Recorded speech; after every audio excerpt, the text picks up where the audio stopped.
Hello, my friend! Welcome to Kithira, where clothes are dyed and noses are assaulted by disgusting smells. I think it smells terrible, and I can't wait to get out of here. The colors are pretty, though. This little island was where dyers brought all the color to Greek fashion through an intensely stinky procedure. This tour will reveal the steps it took for workers to brew the dye. Try not to step in any mollusk guts as you enjoy your visit. I promise I'll meet you at the end of your tour. See you soon, my friend.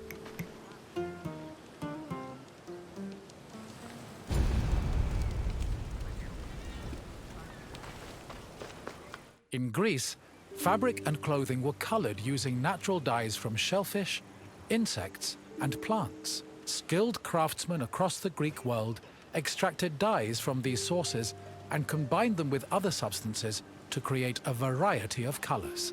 The dyeing process supposedly produced incredibly pungent smells, and ancient writers would often comment on the stink in their works.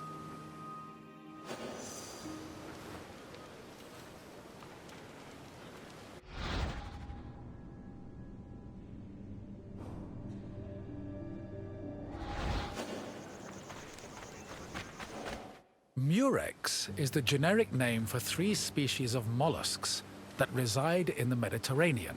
The substance they secrete was used by craftsmen to create the most expensive dyes in the ancient world, the most famous of which was Tyrian purple. Fishing techniques varied depending on the type of mollusk. In shallow waters, fishermen could simply dive and catch the mollusks, but they set traps if the water was too deep. Being carnivorous, murex were often lured using dead animal flesh as bait. It was imperative that the mollusks be captured alive, as they only secreted the precious purple liquid needed for dyes upon death.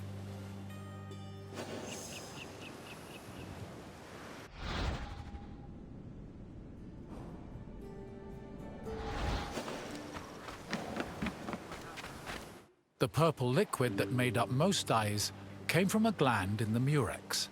To collect it, workers would either crack open the mollusk's shell with a knife, or if it was smaller, crush it with a stone. Each mollusk only produced a small amount of liquid, and thousands of them were needed to produce even a gram of the substance.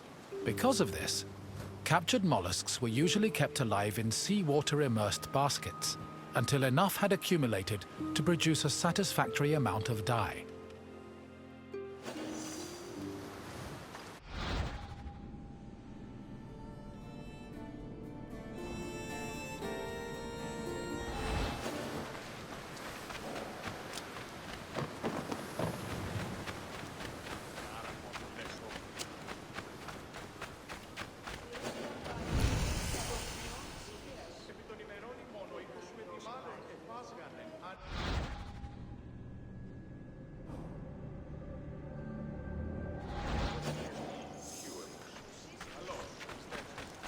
The mollusk glands were mixed with salt and left to decompose for 3 days.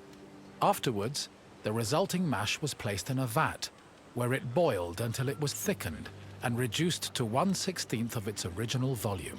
The dyers stirred this mixture and removed any impurities. This process produced the foul odor so reviled by ancient writers.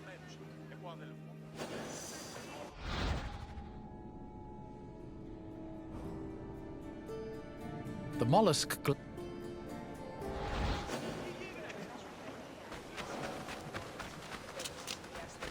dyers checked the hue of the purple liquid by dipping in raw wool. The hue could be changed by adjusting the temperature of the liquid and by soaking the wool for different periods of time, with longer soaking producing deeper shades. The wool was dyed once before spinning and again before weaving, to ensure it maintained its color. While Murex purple dyed wool easily, it did not adhere as well to other fabrics, such as linen.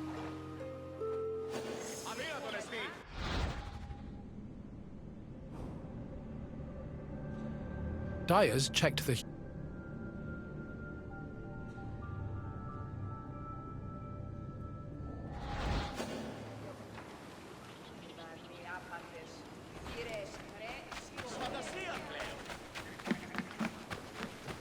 Most Greek garments were made from rectangular fabric that was rarely cut or sewn.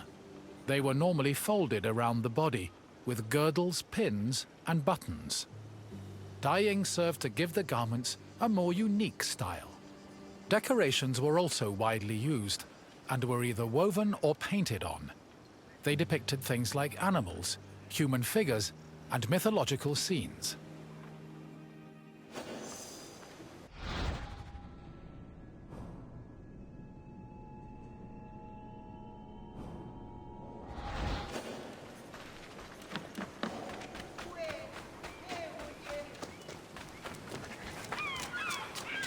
Textile manufacturing and trade was one of the most lucrative businesses in classical Athens. Textiles were made of either wool or linen, with wool being the most common. Women produced the garments worn in domestic life, although some men ran professional workshops that fulfilled the same need. Other textiles were made by slaves and laborers under the supervision of master weavers, fullers, and dyers.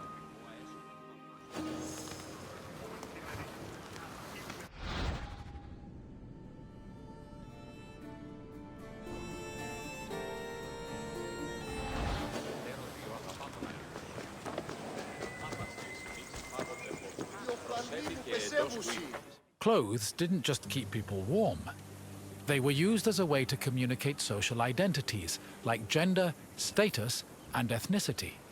These could be expressed through garments and accessories, but also jewelry, hairstyles, perfumes, and cosmetics. Wealthy Greeks usually had garments of the highest quality, and all their accessories were decorated with gold, silver, or gemstones. Parasols and fans were also an important part of elite fashion, and were usually carried by accompanying slaves.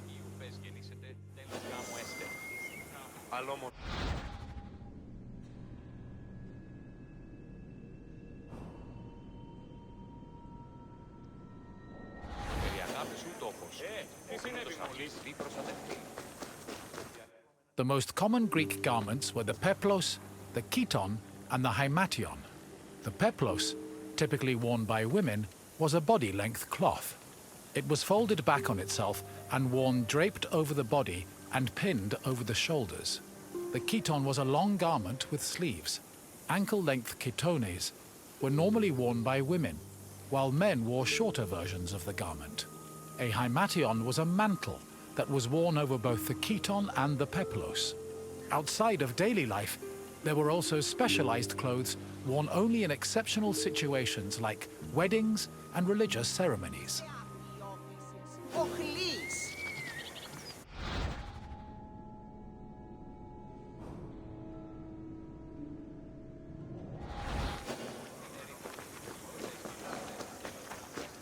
Good to see you again, my friend. I bet your clothes feel heavier now that you know how many mollusks were killed to dye them. But let's change the subject, yes? What else can I do for you? Then let's get right into it, starting with this question. Which purple dye was the most famous? Yes, the purple created from murex secretions was one of the most expensive and well-known dyes in the world. Here's another question. How did workers check the dye's hue?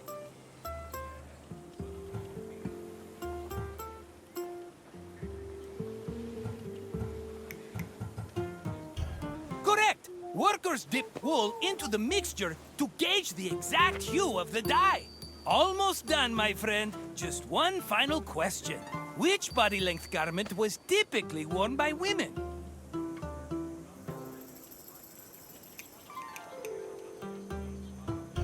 Correct! A peplos was a body-length cloth that a woman draped over her body and pinned around her shoulders. I had no idea you were so knowledgeable about fashion, but look at you. I should have known from what you're wearing. You've got it, my friend. Farewell for now.